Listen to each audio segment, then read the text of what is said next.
No man wakes up one morning and decides to become someone he doesn't respect. It happens by drift, a little at a time, unwatched, until the day you look up and don't recognize yourself. Keep your heart with all vigilance, for from it flow the springs of life. Proverbs 4, verse 23.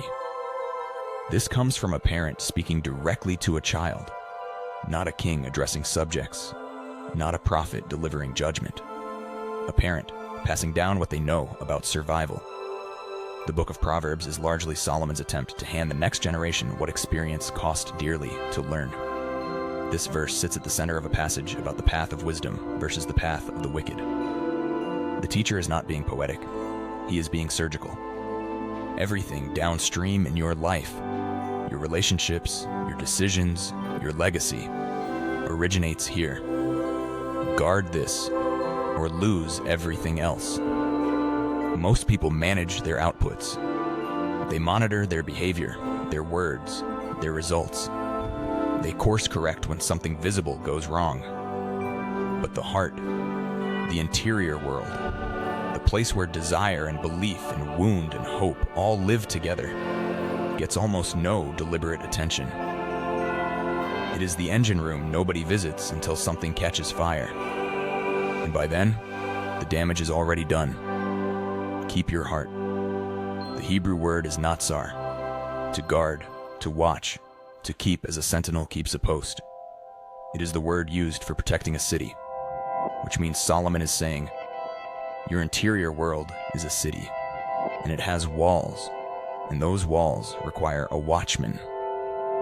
Not occasionally. With all vigilance, the full weight of your attention and intention. This is not a passive exercise. It is the most demanding kind of leadership a person will ever do, because the enemy being guarded against is not always outside the walls. Sometimes it has already been let in. What gets into a heart without our noticing? Bitterness that we called realism. Lust that we called appreciation. Pride that we called confidence. Fear that we called discernment. The enemy is not crude. He does not storm the gates. He reframes. He renames. He makes the poison taste like medicine and the compromise feel like wisdom. A person who is not actively watching their heart will not notice the drift until they look up one day and do not recognize who they have become. That moment always shocks us. It should not. The trajectory was visible long before the destination arrived. From the heart flowed the springs of life.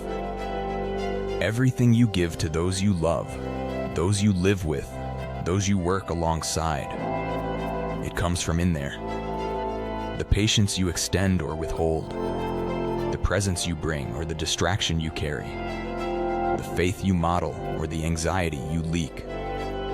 The people around you are drinking from your interior world, whether you know it or not. Whether it is clean or contaminated is a leadership question, not just a personal one. The person who neglects their heart is not just failing themselves. They are affecting every person downstream. Guarding the heart is not the same as protecting it from pain. Some people confuse the two. They wall themselves off, go numb, stay shallow. That is not vigilance. That is a different kind of abandonment.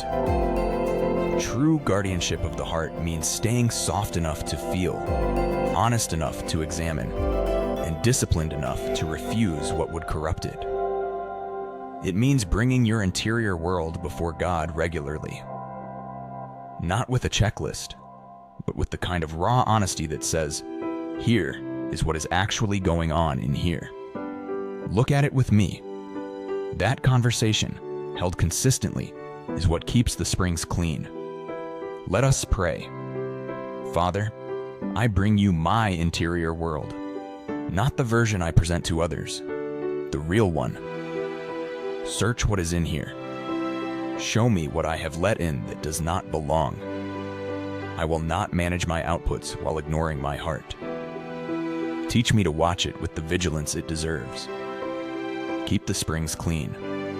Everything downstream depends on it. Tonight, before sleep, ask yourself one honest question and write down whatever comes. What have I been letting into my heart this week that I would not want God to name out loud?